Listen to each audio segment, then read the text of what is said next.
Ya, boleh kita kembali di Arek News.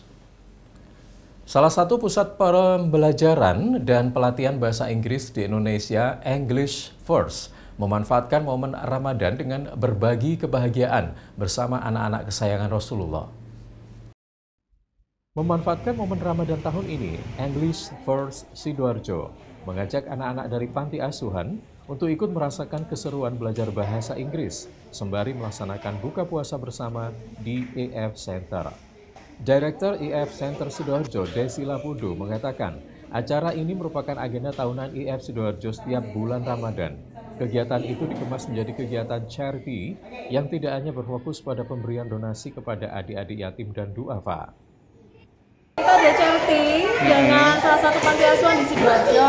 Ini udah termasuk agenda tahunan ya, setiap kali Ramadan itu kita selalu ada charity atau berbagi sama anak-anak yatim ataupun panti asuhan. Dan kali ini untuk tahun ini dengan panti asuhan Sidoarjo. Seperti itu. Tetapi pengalamannya nggak cuma berbagi kayak sembako. Tak hanya itu, kegiatan itu juga melibatkan EF Students yang berperan menjadi guru untuk memberikan pelajaran bahasa Inggris kepada adik-adik panti asuhan. Ditambahkannya, program Corporate Social Responsibility ini bertujuan untuk menumbuhkan semangat berbagi terhadap sesama, terutama bagi English for Student yang terlibat.